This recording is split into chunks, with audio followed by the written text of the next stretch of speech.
Hello, good evening, students. Today, the topic of my lecture is NMR spectroscopy. And in this, we are going to deal with important features of NMR spectroscopy, NMR active, non-active molecule, nuclear spin multiplicity, shielding and de-shielding in NMR spectroscopy, principle of NMR spectroscopy, and energy transition in NMR spectroscopy. So these are some of the topics which we are going to deal today. So first we will take important features of NMR spectroscopy. As NMR stands for nuclear magnetic resonance spectroscopy. It deals with nuclear spin. Nuclear spin means आप सबको मालूम है कि nucleus में क्या क्या होता है, प्रोटॉन और न्यूट्रॉन. प्रोटॉन पॉजिटिवली चार्ज होते हैं और न्यूट्रॉन जो है न्यूट्रल होते हैं. तो जो न्यूक्लियर स्पिन होती है वो होती है प्रोटॉन के स्पिन की वजह से. It gives information about the number of magnetically distinct proton. In other words, we can say that the number of proton which have different chemical or electronic environment. मतलब अब ये NMR स्पेक्ट्रोस्कोपी में जो हमें information मिलती है वो किसके बारे में होती है? वो होती है कि जो आप के मॉलिक्यूल में कितने तरह के प्रोटॉन्स हैं या वो सभी प्रोटॉन्स जिनका केमिकल एनवायरनमेंट या इलेक्ट्रॉनिक एनवायरनमेंट चेंज होता है, उन सभी के नंबर्स के बारे में हमें जानकारी मिलती है NMR स्पेक्ट्रोस्कोपी में. इसके बाद नेक्स्ट फीचर है proton is present in a nuclei and shows spin movement. Due to this spin movement, proton act as a tiny magnet. अब हमें मालूम है कि प्रोटॉन जो है अपनी एक्सिस पे मूव करता है और इस एक्सिस की वजह से जो मूवमेंट होता है उसकी वजह से ये जो आपका प्रोटॉन है वो एज ए टाइनी मैग्नेट काम करता है. ठीक है. Due to electromagnetic radiations, resonance is a small magnet takes place. अब यहाँ पर जो रेजोनेंस होता है, रेजोनेंस से मतलब हमारा transition of electron in the molecule, transition of nuclei from lower energy level to higher energy level. तो ये इसको हम यहाँ पर कहते हैं resonance. So due to electromagnetic radiations, resonance is small magnet takes place. Spin quantum number of molecule should be non-zero for NMR spectroscopy. अब आप ये सब फीचर्स को आगे स्पेक्ट्रोस्कोपी जब हम डील करेंगे उसमें देखेंगे. अब आइए सबसे पहले जो हमारा नेक्स्ट है NMR active and non active molecule. Means जो मॉलिक्यूल है उनमें कौन सा एक्टिव मॉलिक्यूल है NMR के लिए और कौन सा नॉन एक्टिव मॉलिक्यूल है फॉर NMR स्पेक्ट्रोस्कोपी. अब एक्टिव मॉलिक्यूल कौन सा है? Nuclei which have nuclear spin quantum number equal to non zero. अब हम देखते हैं कि जैसे अपने इलेक्ट्रॉन में स्पिन क्वांटम नंबर होता था S, वैसे ही nuclear spin quantum number S जैसे कि इलेक्ट्रॉन में होता था, इसी तरह से ये जो न्यूक्लियस में स्पिन क्वांटम नंबर है उसको हम I से रिप्रेजेंट करते हैं. ठीक है. तो जिन सभी न्यूक्लियाई में nuclear spin quantum number equal to non zero है वो सभी एक्टिव मॉलिक्यूल होंगे. किसके लिए? NMR स्पेक्ट्रोस्कोपी के लिए. इसी तरह से नॉन एक्टिव कौन से होंगे? जिस न्यूक्लियाई में इस nuclear spin quantum number I equal to 0 होगा. ठीक है. ये जो I है that will be equal to 0 in inactive molecule और that will be not equal to 0 in active molecule. अब हम देखेंगे इसका रूल क्या है. अब हमने देखा किसी भी मॉलिक्यूल में एक एक्टिव ये एटॉमिक नंबर होता है, दूसरा होता है मास नंबर. अब देखेंगे कि nuclei with atomic number E1 and mass number E1 will have I is equal to 0. मतलब कि वो सभी न्यूक्लियाई जिनका एटॉमिक नंबर और मास नंबर दोनों E1 रहता है, उनका I क्या होता है, 0 के बराबर होता है, और वो सभी NMR एक्टिव न्यूक्लियाई होते हैं. फॉर एग्जाम्पल जैसे अपना है कार्बन 12 और ऑक्सीजन 18, सॉरी ऑक्सीजन 16. अब देखिए यहाँ पर कार्बन के केस में 6 और 12 दोनों क्या हैं, E1 है, तो इनका जो I है वो क्या है, that will be equal to 0.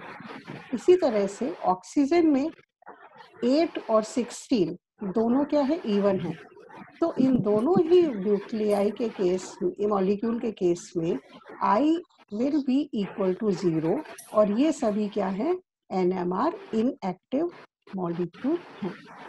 इसी तरह से दूसरा केस है, जैसे दूसरे केस में 3 पॉसिबिलिटी हो सकती है.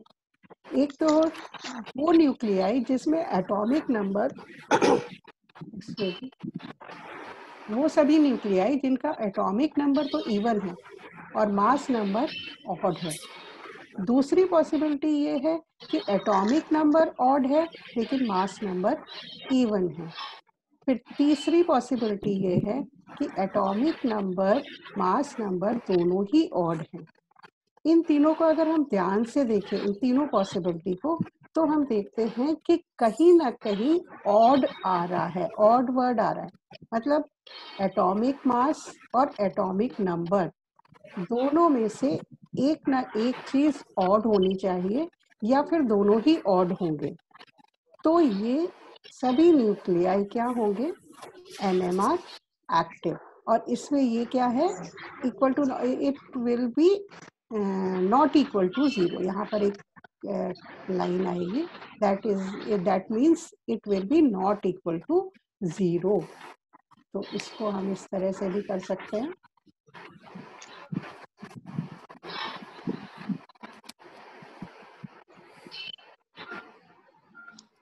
तो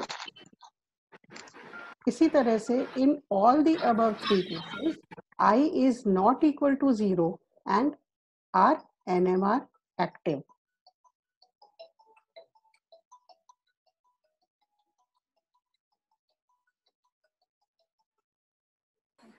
तो यहाँ पर हम देख रहे हैं, हेलो क्या हुआ, चलो. तो NMR एक्टिव और नॉन एक्टिव मॉलिक्यूल समझ में आ गया.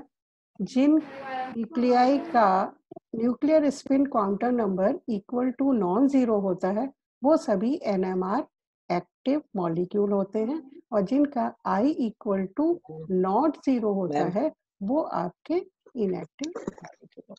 अब आप देखिए मैम. हाँ हेलो मैम, NMR समझ नहीं आया, NMR क्या होता है? NMR nuclear spin, sorry nuclear magnetic resonance. ठीक है, आपने लेट ज्वाइन किया है ना? Yes ma'am.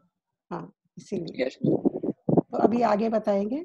आप देखिए जो हमारा न्यूक्लियस होता है, न्यूक्लियस में क्या होता है, प्रोटॉन और न्यूट्रॉन. और प्रोटॉन है वो अपनी एक्सिस पे मूव करता है. ठीक है, एक्सिस पे मूव करने की वजह से ये जो मोशन हो रहा है उसकी वजह से ये एज ए टाइनी मैग्नेट काम कर रहा है. ठीक है, तो ये पूरा प्रिंसिपल अभी हम आगे आपको बताने वाले हैं, वो आप देखेंगे. इससे पहले हम न्यूक्लियर स्पिन मल्टीप्लिसिटी देखते हैं. आप देखेंगे for a moving electron spin quantum number is s and spin multiplicity is 2s + 1. तो हमने पहले क्वांटम नंबर्स जब देखे थे तो वो थे किसके लिए, इलेक्ट्रॉन के लिए, और उसमें जो स्पिन था, स्पिन क्वांटम नंबर था, उसे हम s से रिप्रेजेंट करते थे, और स्पिन मल्टीप्लिसिटी क्या थी, 2s + 1.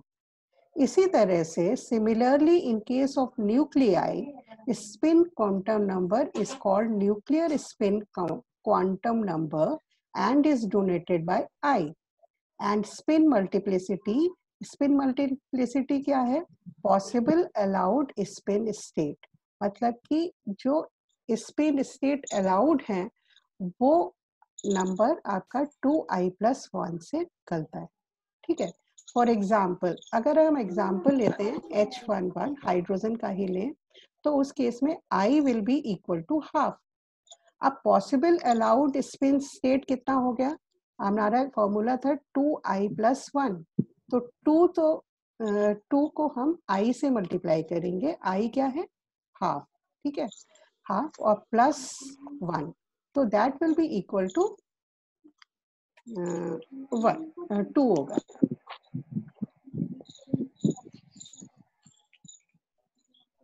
तो यहाँ पर स्पिन मल्टीप्लिसिटी क्या हो जाएगी? 2।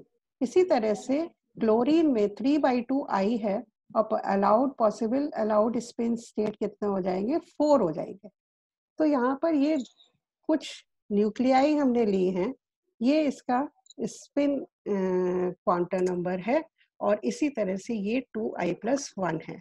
तो ये जैसे हाइड्रोजन है, ये भी हाइड्रोजन है, ये कार्बन है, नाइट्रोजन है, क्लोरीन है, ऑक्सीजन। इसमें देखिए जो भी नॉन जीरो हैं उनमें क्या वो NMR एक्टिव मॉलिक्यूल है, ठीक है। ये कार्बन क्या है? ये है 0, I = 0, तो दिस इज कार्बन, ये आपका नॉन एक्टिव मॉलिक्यूल है, ठीक है। तो यहाँ पर in absence of external magnetic field जो एनर्जी स्टेट है, स्पिन स्टेट है, वो उनकी सभी की एनर्जी बराबर होती है। और जब एक्सटर्नल मैग्नेटिक फील्ड हम अप्लाई करते हैं तो ये स्प्लिट हो जाती है और इट गेट्स चेंज्ड। तो जब तक कोई मैग्नेटिक फील्ड नहीं लग रहा है तो सभी एनर्जी लेवल की जो एनर्जी स्टेट की एनर्जी है वो क्या है? सेम है। और जैसे ही हम फील्ड अप्लाई करते हैं तो ये क्या हो जाती है? चेंज हो जाती है। तो यहाँ पर हम देखते हैं कि इसमें हम एग्जांपल लेते हैं, जैसे हाइड्रोजन है। हाइड्रोजन में I = half, possible allowed spin state will be 1, will be 2, वहां भी गलत था यहाँ। अब ये जो 2 स्टेट्स हैं वो है +½ और -½ तो यहाँ हम ये समझाना चाह रहे हैं कि जब शुरू में यहाँ दिखा रहे हैं हम कि जब तक ये रेड लाइन है तब तक किसी भी तरह का एनर्जी फील्ड हमने अप्लाई नहीं किया है। और इस केस में जो 2 प्रोटॉन हैं वो क्या है? उनकी एनर्जी लेवल क्या है? बराबर है, ठीक है।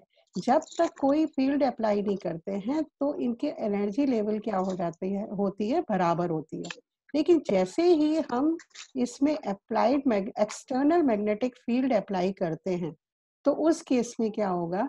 ये एनर्जी स्प्लिट हो जाएगी और ये प्लस और -½ में कन्वर्ट हो जाएगी। अब ये स्प्लिट होके क्या हो सकता है? 2 पॉसिबिलिटी है। एक, ये जो प्रोटॉन है वो मैग्नेटिक फील्ड का अप्लाइड मैग्नेटिक फील्ड का जो डायरेक्शन है वो अपराइट पोजीशन में है। तो 2 पॉसिबिलिटी है, या तो ये प्रोटॉन इसकी डायरेक्शन में ही अलाइन करे, ठीक है। जब ये इसके डायरेक्शन में अलाइन करता है तो वो क्या होता है? लोअर एनर्जी स्टेट होता है और इसकी एनर्जी क्या होती है? कम होती है और स्टेबल कंडीशन में होता है। इसी तरह से दूसरा क्या है? हायर एनर्जी स्टेट है और ये कब होगा? जब आपका जो प्रोटॉन है वो ऑपोजिट डायरेक्शन में अलाइन करता है। मतलब कि ये स्प्लिट होंगी दोनों एनर्जी स्टेट और एक प्रोटॉन आपका +½ कंडीशन में, मतलब जिसका अलाइनमेंट क्या है? जो अप्लाइड मैग्नेटिक फील्ड के डायरेक्शन में है उसी के डायरेक्शन में होगा, तो ये लोअर एनर्जी स्टेट को ऑक्युपाई करेगा। इसी तरह से जिसका अलाइनमेंट उसके ऑपोजिट डायरेक्शन में है वो क्या होगा? हायर एनर्जी स्टेट में रेस्ट करेगी। और ये क्या होती है? अनस्टेबल स्टेट होती है। तो ये है प्लस हाफ जब align in direction of applied magnetic field, and minus half when it in opposite direction। ठीक है, इसी तरह से अगर हम क्लोरीन का देखें, क्लोरीन में 35 and 17 और यहाँ पर I is 3/2, possible allowed spin state will be 2 into 3/2 plus 1, that is 4। तो यहाँ पर हम इस डायग्राम से देख सकते हैं, यहाँ पर जब किसी भी तरह का मैग्नेटिक फील्ड अप्लाई नहीं, ये आपकी एनर्जी है, ठीक है, एनर्जी है, और ये यहाँ तक किसी भी तरह की का जो आपका मैग्नेटिक फील्ड है वो अप्लाई नहीं हो रहा है। तो ये जो चारों एनर्जी स्टेट हैं उनकी एनर्जी क्या है? बराबर होती है, ठीक है। और जैसे ही हम एक्सटर्नल मैग्नेटिक फील्ड अप्लाई करते हैं, that external magnetic field is denoted by represented by B0। तो वो चार पार्ट में सेपरेट हो जाती है या स्प्लिट हो जाती है, ठीक है। ये दो आपके पॉजिटिव हैं और दो आपके नेगेटिव हैं।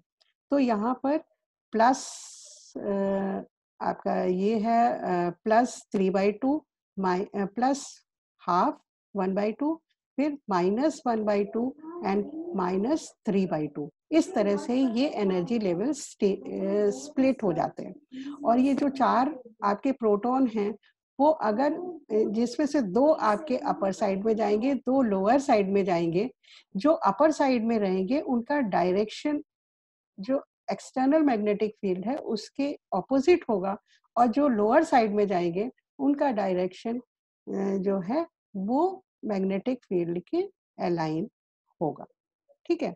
तो अब हम आते हैं प्रिंसिपल ऑफ NMR स्पेक्ट्रोस्कोपी। अब प्रिंसिपल अगर देखें तो इसको हम 3-4 सब हेड से हम समझा सकते हैं। सबसे पहले तो spinning nucleus. Spinning nucleus, the proton present in the nucleus is spinning and act as a small or tiny magnet। यहाँ पर क्या है? ये आपका जैसे प्रोटॉन है और ये अपनी एक्सिस पे मूव कर रहा है। ये एक्सिस क्या कहलाती है? न्यूक्लियर एक्सिस कहलाती है। और प्रोटॉन को हम न्यूक्लियस भी कह सकते हैं। और ये आपका नीचे से ये है आपका मैग्नेटिक फील्ड। तो ये जो मूविंग इलेक्ट्रॉन है, प्रोटॉन है, that will induce a current और ए मैग्नेटिक फील्ड। तो ये आपका spinning nucleus, the proton present in a nucleus spinning and act as a small और टाइनी मैग्नेट।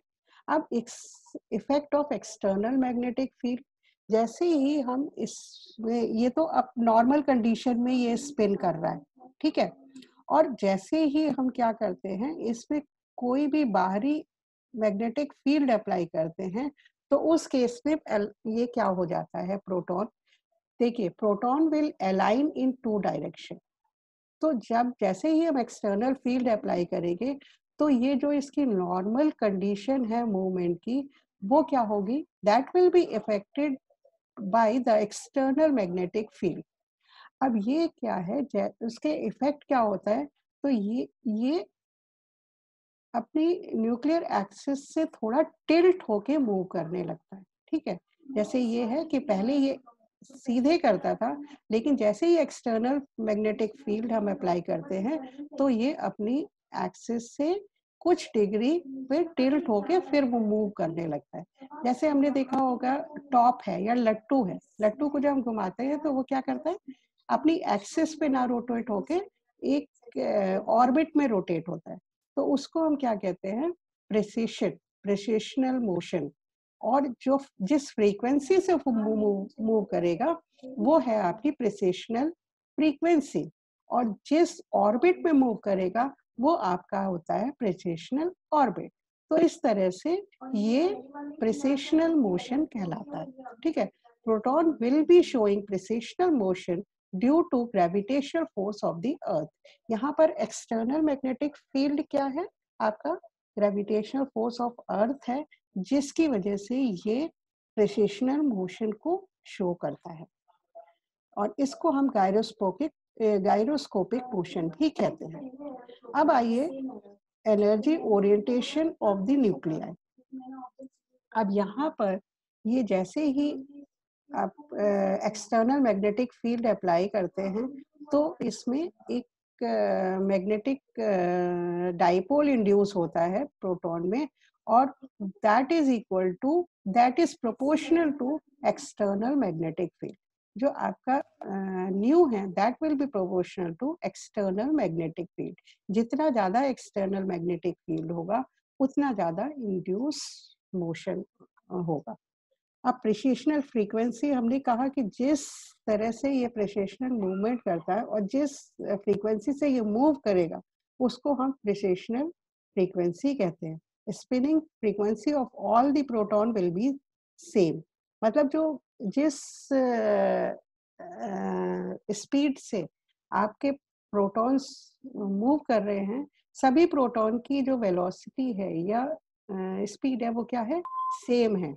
लेकिन जो प्रेसिशनल फ्रीक्वेंसी है वो क्या है, वो अलग अलग होती है। ठीक है, and that is the characteristic feature of each proton in NMR spectroscopy.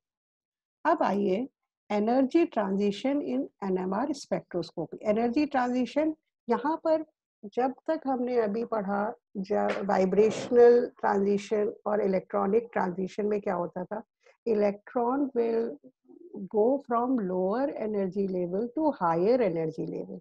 यहाँ पर क्या है, इलेक्ट्रॉन किसी भी तरह से मूव नहीं करता है कि यहाँ से जंप करके ये हायर एनर्जी स्टेट में चला जाएगा। लेकिन यहाँ पर इसका मतलब होता है, ट्रांजिशन से मतलब होता है कि इसका जो ओरिएंटेशन होता है प्रोटॉन का, that will be changed. And when this orientation is changed, it means the transition of nucleus takes place. And this is called resonance. So nuclear magnetic resonance means जो न्यूक्लियस मैग्नेटिक फील्ड के effect में अब उसकी spin में जो change आ रहा है, that is resonance. अब यहाँ पर देखिए energy transition. If protons precessional frequency and radio frequency of an electromagnetic wave will be exactly same, then only it will absorb radiation and it will go from lower energy level to higher energy level. This is called resonance in spectroscopy, NMR spectroscopy। मतलब ये कि जैसे आपका spectroscopy क्या होता है, interaction of matter and electromagnetic radiation. ठीक है, तो यहाँ पर भी क्या है कि जो एनर्जी लेवल का डिफरेंस है, ठीक है, एनर्जी लेवल का जो गैप है वो उसको हम किसके द्वारा पूरा करेंगे, जो इलेक्ट्रोमैग्नेटिक रेडिएशन हम इस पे इरेडिएट करेंगे। और जैसे ही हम इरेडिएट करते हैं इलेक्ट्रोमैग्नेटिक रेडिएशन, तो वो that will fulfill the energy gap between lower and higher energy level, and thus the transition takes place। तो इसको हम और अच्छे से समझे। A proton is kept in an external magnetic field will precise and can take one of the two orientation with respect to the axis of the external magnetic field, either aligned or opposite। यहाँ पर क्या है कि ये देखिए, ये जो आपका प्रोटॉन है, जब आपका किसी भी तरह का एक्सटर्नल मैग्नेटिक फील्ड अप्लाई नहीं करते, ठीक है, the nuclei are electrically charged and many have spin that causes them to behave like a magnet. यहाँ पर क्या है, किसी भी तरह का फील्ड अप्लाई नहीं है और ये मूव कर रहा है, तो इसलिए it will act as a tiny magnet. अब यहाँ पर हम क्या करेंगे, एक्सटर्नल मैग्नेटिक फील्ड अप्लाई करेंगे, तो ये क्या होगा, आपका जो प्रोटॉन है वो दो तरह से अलाइन हो सकता है, दो तरह की पोजीशन ले सकता है। या तो वो एक्सटर्नल मैग्नेटिक फील्ड के डायरेक्शन में अलाइन करे या फिर उसके ऑपोजिट उसका डायरेक्शन हो। तो जब उसका direction nuclear external magnetic field के डायरेक्शन में होता है तो क्या होता है, nucleus with spin at lower energy generates a magnetic field in the direction of the external magnetic field. यहाँ पर क्या है कि जो जब इसका अलाइनमेंट एक्सटर्नल मैग्नेटिक फील्ड में होता है तो ये एनर्जी स्टेट क्या होता है, लोअर एनर्जी स्टेट।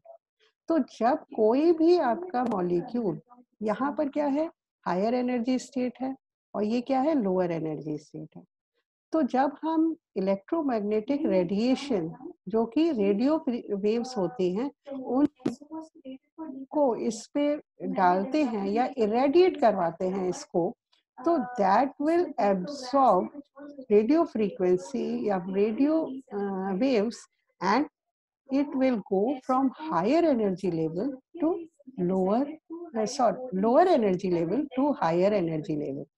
और इस दौरान क्या होता है, इसका जो ओरिएंटेशन है दैट विल बी चेंज्ड। तो यहाँ पर क्या है, it will align in the direction of external magnetic field, और जैसे ही ये यहाँ से इस जगह पर आएगा, हायर एनर्जी लेवल पर आएगा, तो उसका क्या होगा, that will the direction of this proton field will be changed and it will be opposite to the external magnetic field. So if a proton is processing in aligned orientation, it can absorb energy and pass into the opposite orientation and vice versa by losing energy. तो यहाँ पर क्या है, अगर lower energy level में है तो ये एनर्जी एब्जॉर्ब करेगा जो कि आपके इलेक्ट्रोमैग्नेटिक रेडिएशन से आएंगी और ये हायर एनर्जी लेवल पे जाएगा।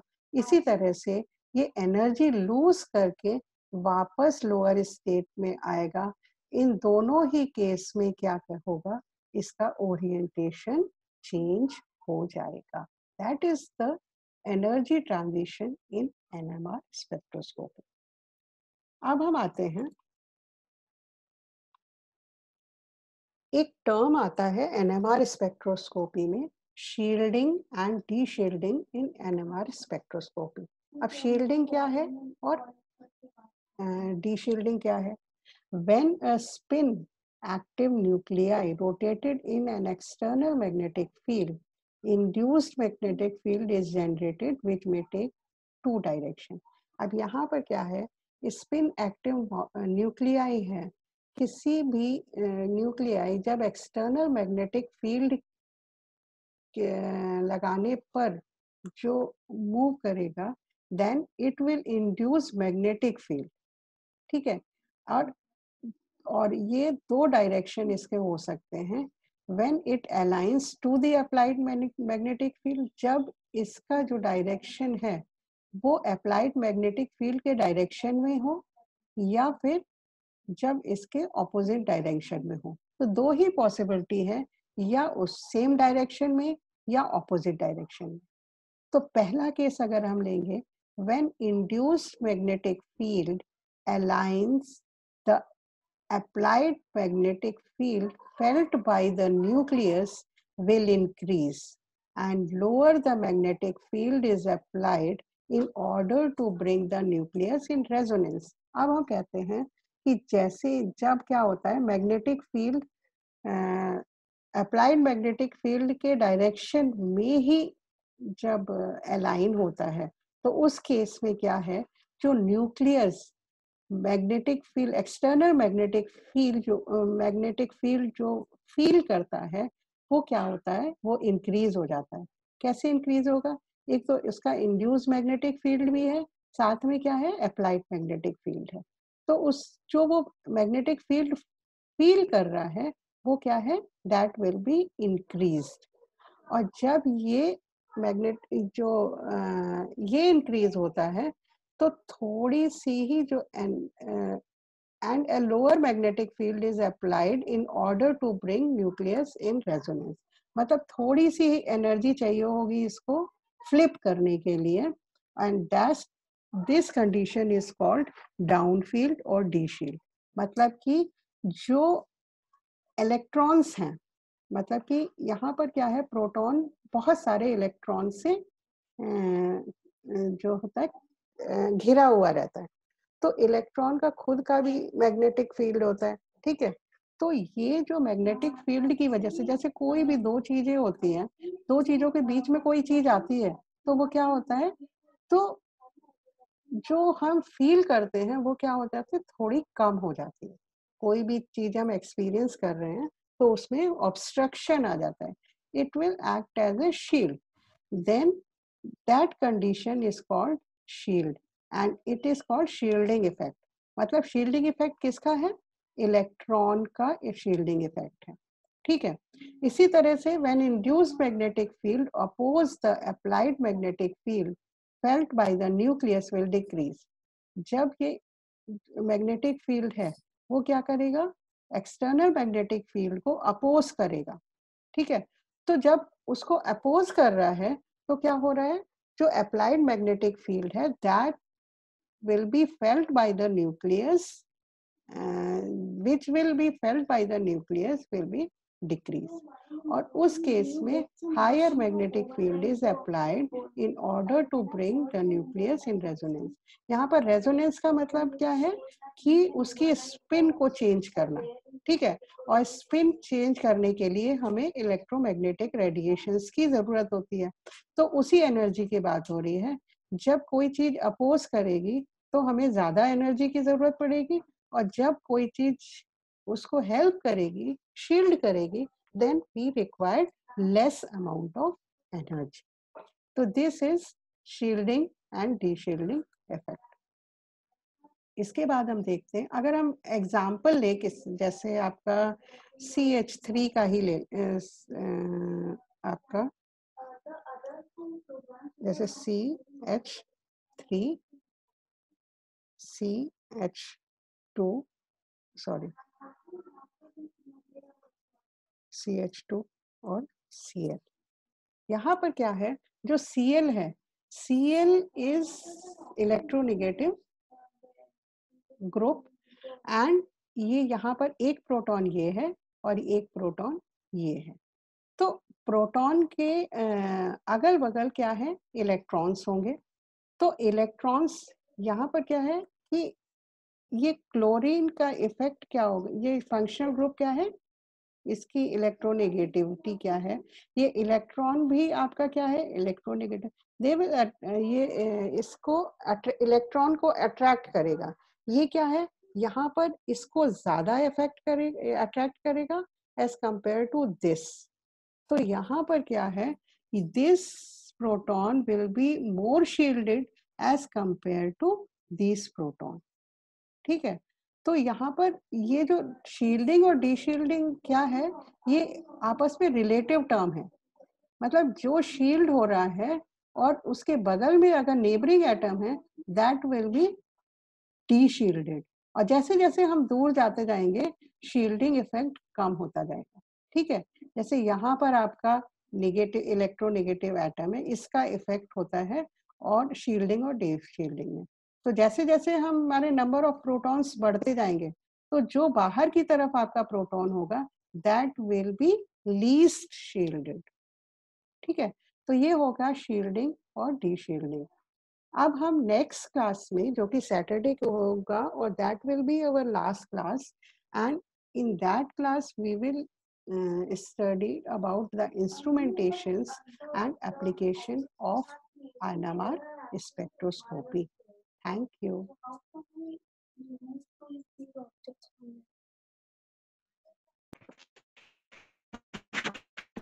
We can't remove these objects because if you will remove these objects, these are data.